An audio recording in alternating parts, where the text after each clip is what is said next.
Wagner, você organizou um livro sobre intolerância religiosa. Essa questão é uma questão nova na sociedade brasileira ou a intolerância religiosa já vem desde tempos aí imemoriais? Milenares. Eu acho que ela é fundante da sociedade brasileira, né? Porque se a gente pensar que a sociedade brasileira ela é o resultado, né, de um, vamos dizer assim, de um encontro entre diferentes culturas, né? A cultura do europeu, né, português, né, a cultura do indígena que já estava aqui e depois as culturas africanas, né? Quer dizer, sempre falando dessas culturas no plural, né? Sim.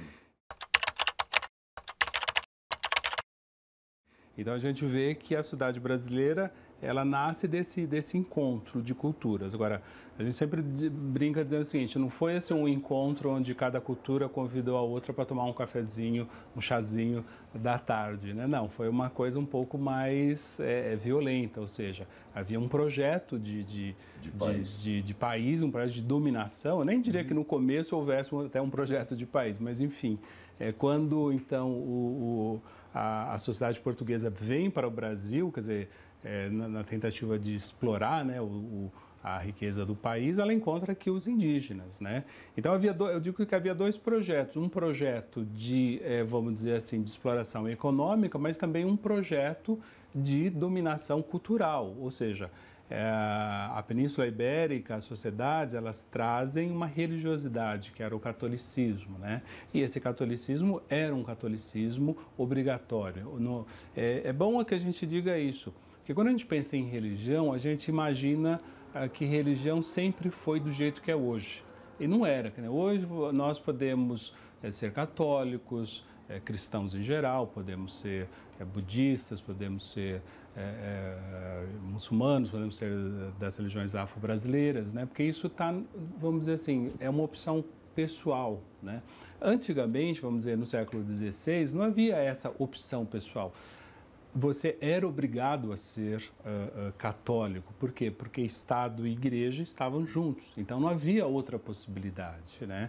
Então, quer dizer, quando a cultura dessa sociedade, são sociedades que têm religião e Estado unificados, quando elas entram em outra sociedade, elas entram para transformar. Então, isso ocorreu com as culturas indígenas que aqui estavam, quer dizer, havia todo um projeto missionário, né, inicialmente dos jesuítas, tal, para converter esses índios, e depois com as culturas africanas no Brasil também houve esse projeto de conversão. Então era uma conversão obrigatória. Então a gente vai dizer assim, onde há uma conversão obrigatória a uma religião, há intolerância religiosa, há a ideia de que o outro professa uma fé que é errada e que então o colonizador, o dominador, tem vamos dizer, se coloca a obrigação de converter o outro à sua fé tida como certa. Então, a intolerância religiosa, ela é fundante na sociedade brasileira, só que ela vai passar por diferentes fases, né, diferentes momentos, vamos dizer assim.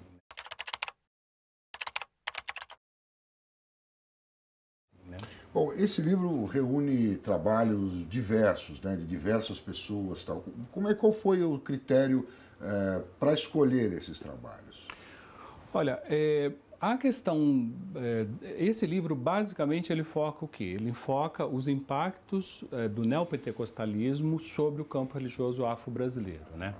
Por quê? De algumas décadas para cá, com o crescimento do neopentecostalismo, algumas igrejas, elas adotaram uma ideia que a gente chamou inicialmente, os pesquisadores chamaram inicialmente de batalha espiritual, ou seja, a explicação era assim, os males do mundo, como doença, desemprego, tristeza, miséria, vêm do quê? Vem da presença do demônio na Terra. Então, o que acontece? Essas religiões, sobretudo essas igrejas neopentecostais, elas se colocavam na obrigação de combater esse demônio, né? Então, veja, quando a gente está falando que há um ataque dessas igrejas aos cultos afro-brasileiros, às religiões afro-brasileiras, é preciso também que a gente entenda que esse ataque, do ponto de vista dessas igrejas, não é ataque, é uma conversão. Vamos dizer, é uma tentativa de converter o outro naquilo que essas igrejas julgam que o outro está errado, então eles têm vamos dizer, a mensagem correta. Então, esse ataque ele vai começando aos poucos, né, lentamente, com esse movimento neopentecostal, e ele tem, vamos dizer assim, uma certa historicidade, né? Bom, havia no Rio de Janeiro um pastor canadense chamado McAllister. Ele se instaura perto de uma comunidade bastante carente no Rio de Janeiro, e ele funda uma igreja, né? E nessa igreja ele começa a perceber que ao redor dessa igreja havia muitos terreiros de candomblé e umbanda, sobretudo umbanda. Então o que ele faz? Ele começa a dirigir um proselitismo especialmente para esse público, né? E ele lança um livro chamado Mãe de Santo, né? Nesse livro Mãe de Santo, ele vai mostrar a vida de uma ex-mãe de santo do candomblé que veio da Bahia, né, para o Rio de Janeiro, e ele então converte essa mãe de santo. Então esse livro é uma espécie de uma biografia que ele conta como ele converteu e como que ele livrou essa mãe de santo daquilo que ele chama da influência do demônio, né? Ora, nessa igreja, muitos pastores como Edir Macedo, R.R. Soares se formaram, né? E ao sair dessa igreja, então já tinha um certo jeito de fazer esse proselitismo. Não é à toa que essas igrejas, sobretudo a Igreja Universal do Reino de Deus, vai se especializar em dirigir esse ataque também aos cultos afro-brasileiros. Por quê? Exatamente nessa linha de que a presença dos demônios nessas religiões, segundo essas igrejas, seria mais evidente através do quê? De figuras, né, de entidades como Exu e Pombagira. Então, é muito comum que a gente vê, por exemplo, nos programas de televisão ou em sessões de cura, de exorcismo, os pastores dessas igrejas chamando para que se manifeste na cabeça dessas pessoas essas entidades.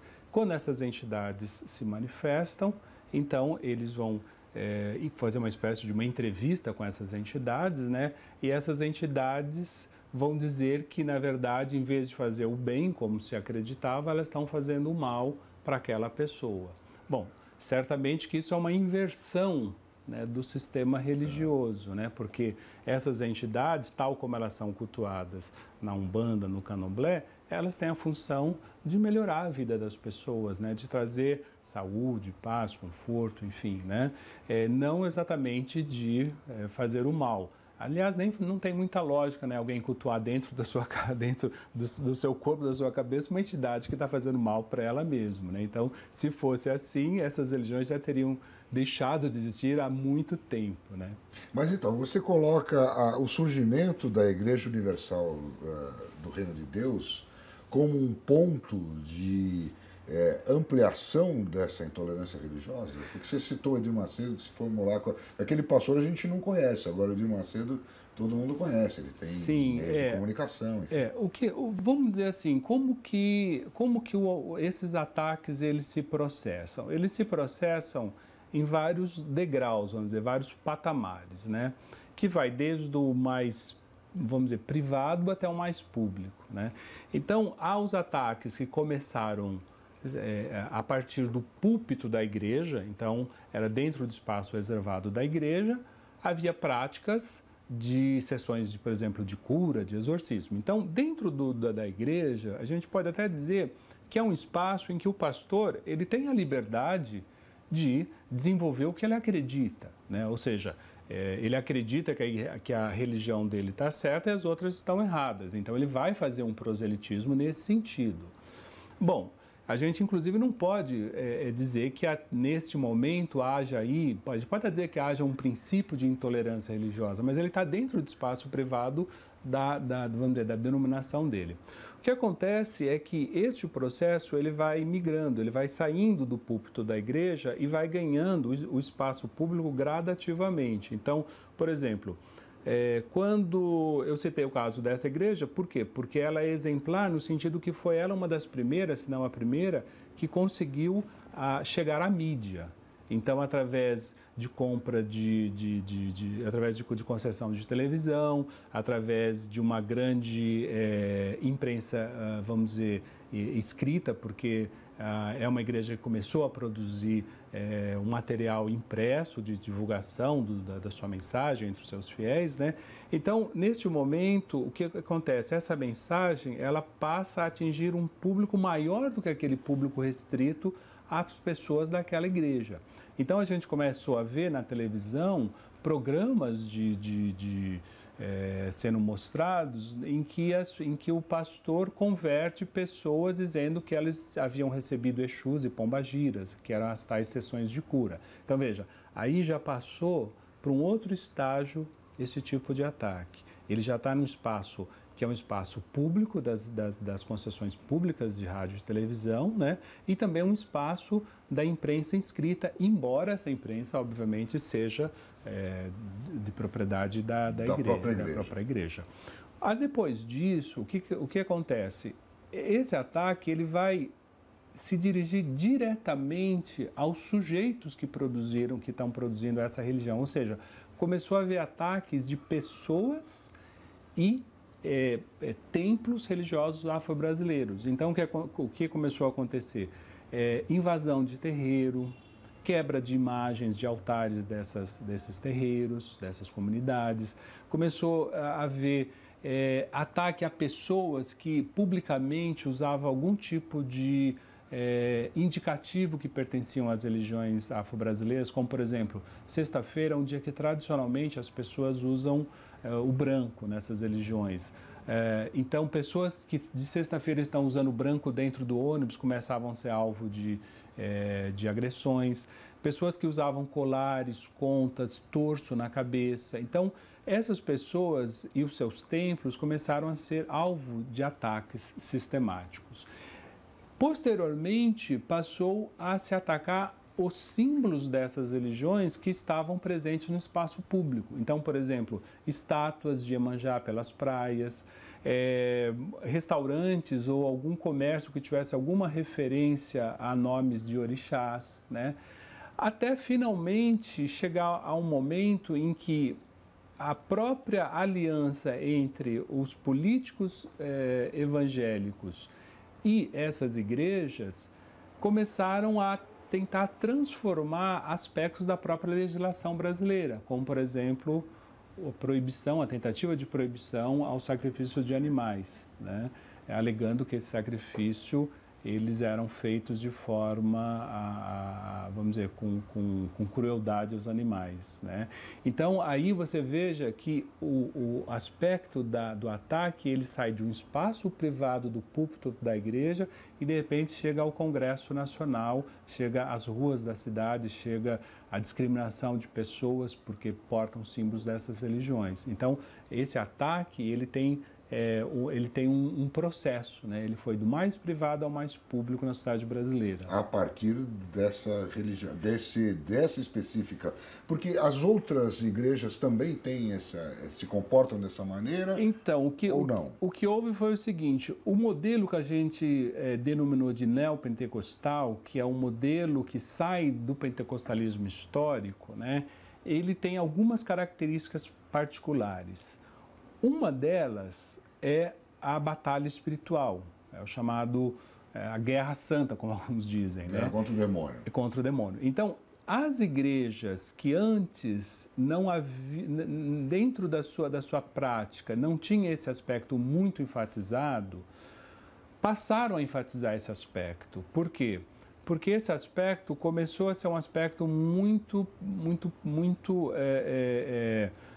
propício ao proselitismo. Então, esse aspecto começou a ter algum resultado, vamos dizer, perante as comunidades. Então, as igrejas que não faziam parte, vamos dizer, não adotavam essa estratégia, elas passaram a adotar. Então, hoje, igrejas que há 10 anos atrás não tinham certas especialidades, como sessão de exorcismo, sessão de cura, hoje você já verifica que tem. Então, a gente diria que o modelo neopentecostal que algumas igrejas adotaram, e aí a Igreja Universal é um exemplo, eles acabaram sendo, vamos dizer, esse modelo acabou sendo disseminado para as outras denominações, né? E até onde vocês foram nesses estudos aqui? Quer dizer, foram nos detalhes da religião, fizeram alguma coisa quantitativa?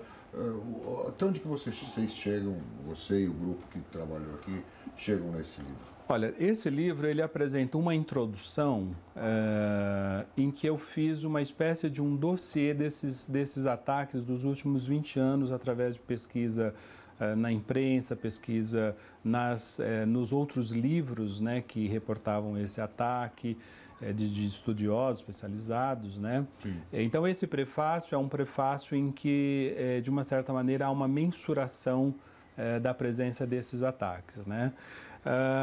Depois há um capítulo desse livro em que eu analiso a relação de continuidade entre o conjunto das igrejas neopentecostais e as igrejas e as comunidades afro-brasileiras.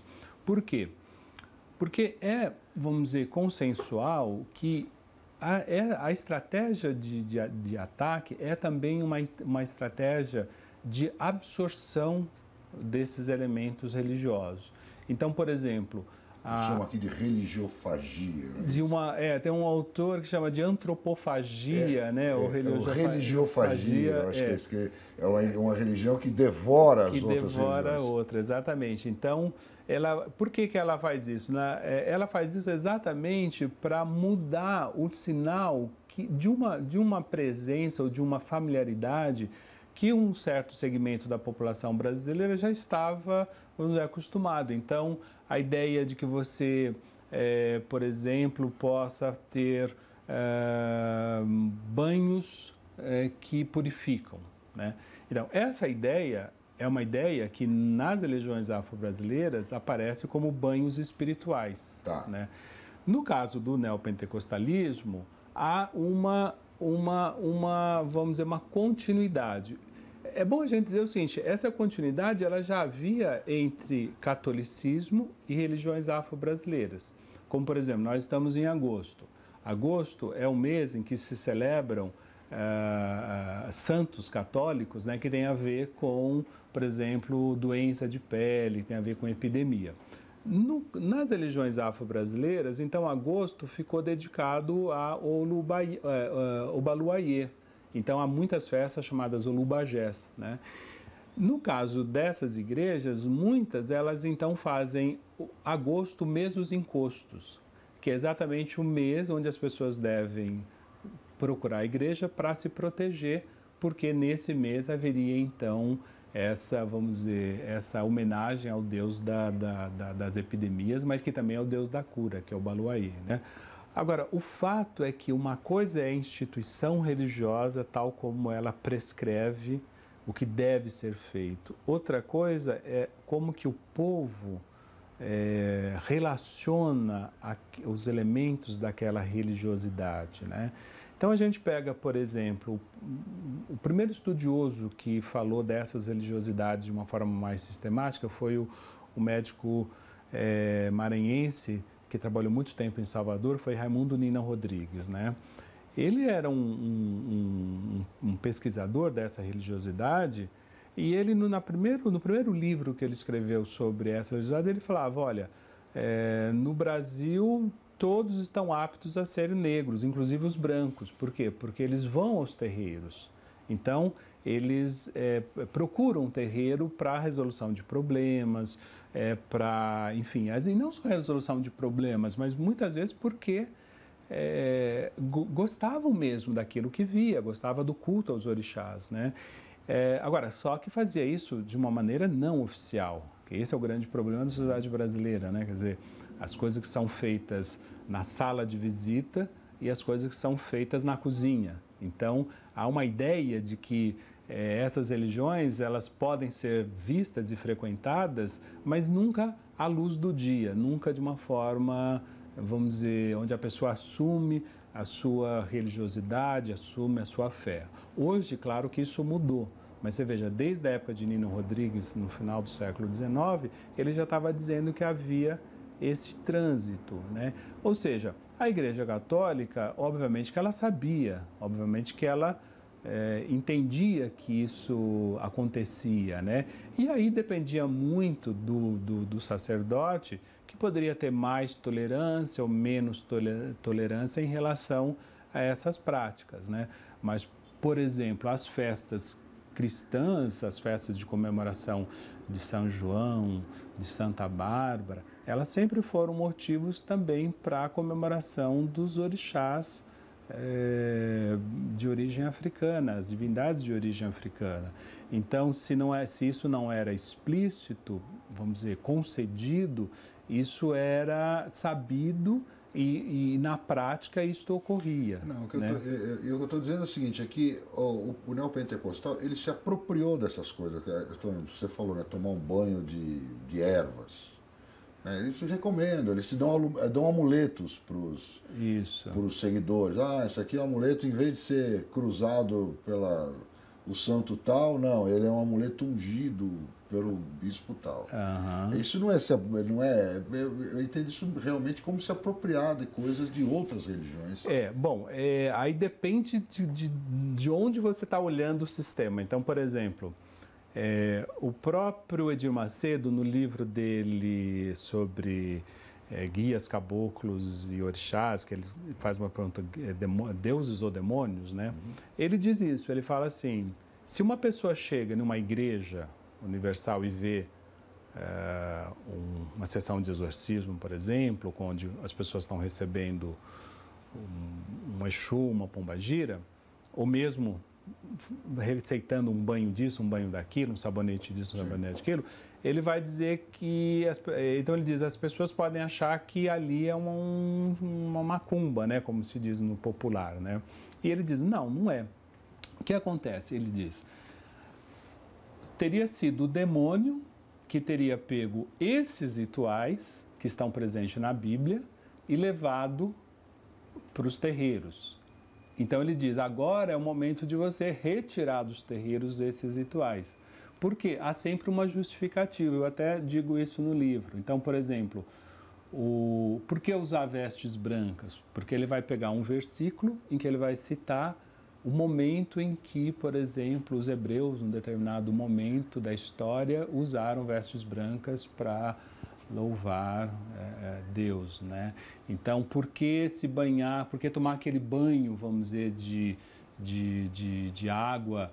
Porque existe um versículo em que diz que houve uma recomendação para ir no Rio Jordão e se banhar 7 vezes. Então, os sabonetes, o sal, o óleo, as vestes brancas, a rosa branca, tudo isso está justificado dentro do neopentecostalismo a partir de uma referência bíblica.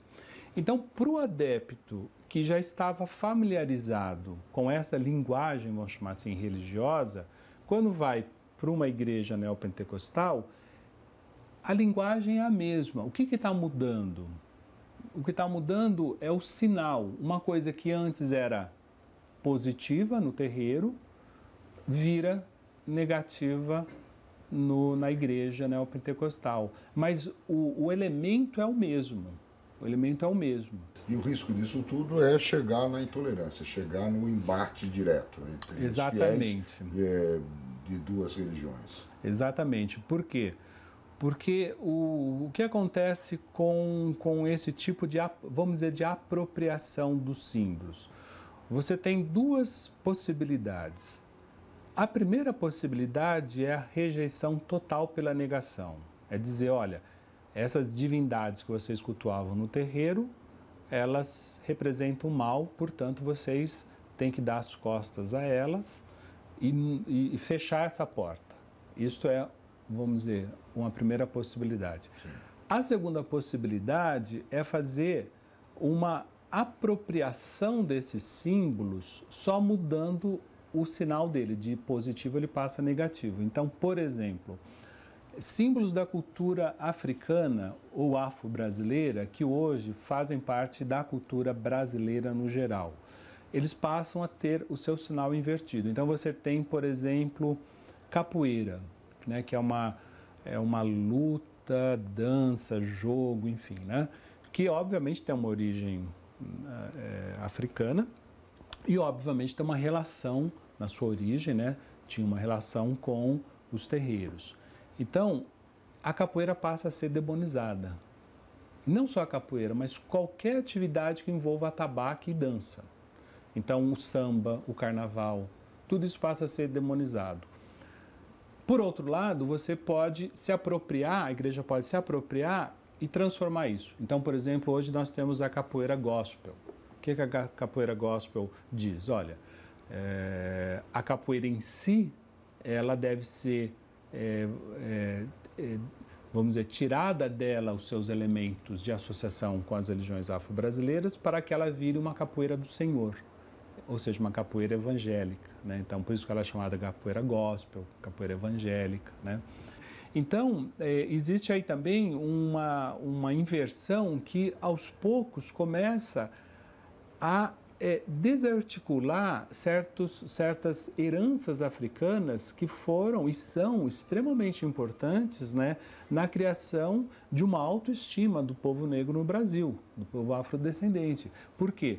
Porque as pessoas que começam a praticar essas religiosidades passam a ser associadas de uma forma negativa ao demônio, à coisa do mal, a maligno. Então aí você tem discriminação nas escolas contra as crianças que portam esses símbolos religiosos afro-brasileiros.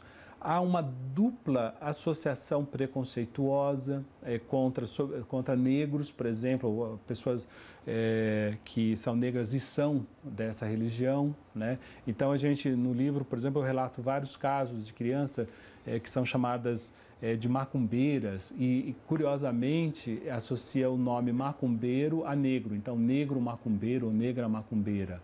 Por quê? Porque é uma tentativa de associar as duas dimensões. Então, a dimensão do ataque é também uma dimensão que envolve, mais uma vez, o preconceito e a discriminação racial no Brasil, né? A gente não pode esquecer dessa dimensão também, né? Para encerrar, você acha que a tendência disso é se agravar? Não? Infelizmente, eu acho que sim. Eu acho que a tendência é se agravar, por quê? Porque nós estamos falando eu digo o ataque, né? A tendência é se agravar o ataque. Porque a gente está falando de, vamos dizer, religiões, assim como o catolicismo estava associado ao Estado no início e depois associado às próprias elites, né? E com isso fez com que as religiões afro-brasileiras se desenvolvessem sempre à margem da sociedade. Hoje a gente tem um ataque que é muito mais virulento, por quê? Porque ele é feito de dentro da própria comunidade. Hoje existe uma grande quantidade de pessoas, de terreiros, de umbanda, de candomblé, que estão migrando de religião, né? Porque, como eu disse, como a linguagem já é comum, então essa linguagem é usada agora dentro da igreja neopentecostal. Então, eu diria assim, que o ataque, ele tende a aumentar, por quê? Porque as igrejas que estão por trás desse ataque estão cada vez mais se empoderando, seja na mídia, nos meios de comunicação, rádio, televisão, seja por conta de representantes políticos que aderem a um projeto de leis que são leis restritivas à possibilidade de continuidade dessas religiosidades, né? Agora, eu também sou otimista de um outro ponto de vista, porque eu, vamos dizer, com mais de 35 anos de pesquisa sobre essas religiões, eu nunca vi um momento em que essas religiões estivessem tão organizadas e tão falando entre si, e falando tanto entre si, quanto elas estão agora, através de movimentos, né? Movimentos contra esses ataques, né? Movimentos de organizações supra-terreiros, né? Que estão tentando se organizar exatamente para sobreviver. Então, e tem tido conquistas muito grandes, como, por exemplo, processos judiciais que essas comunidades afro-brasileiras estão ganhando na justiça, né? Então, movimento de indenizações que em muitos casos já se conseguiu, por exemplo, o Dia Nacional de Combate, né, à Intolerância Religiosa, que foi o dia que uma sacerdotisa da Bahia morreu, fruto de um ataque desse tipo, né? Então, eu percebo que existe essa possibilidade de de uma nova reestruturação. E sem contar que, finalmente, pelo menos desde 88, com todas as demandas, né, dos movimentos sociais negros e religiosos, tem existido algumas estratégias ou algumas políticas públicas do governo que têm olhado também para esse setor religioso. Então, hoje, felizmente, a gente tem a possibilidade de ter tombamentos de comunidades religiosas. Então, há vários terreiros sendo tombados no nível federal, estadual e municipal, né? A gente tem políticas de preservação de tradições que muitas vezes, aparentemente, não têm uma relação com a religião afro-brasileira ou com as religiões afro-brasileiras, mas indiretamente tem. Então, por exemplo, tombamento ou registro como patrimônio material do jongo, da própria capoeira, enfim, né, do próprio acarajé agora, em função também desse desvirtuamento, vamos dizer, da sua receita tradicional. Então, assim, por um lado, o ataque ele tende, na minha opinião, a crescer. Por outro lado, a reação ao ataque também tende a fazer com que essas comunidades se organizem, né, e possam, inclusive, mostrar mais a sua cara, né? Quer dizer, mostrar mais o quanto essas comunidades contribuíram para a própria formação, né, da sociedade brasileira, né? Certo. Professor, muito obrigado. Eu que agradeço a oportunidade.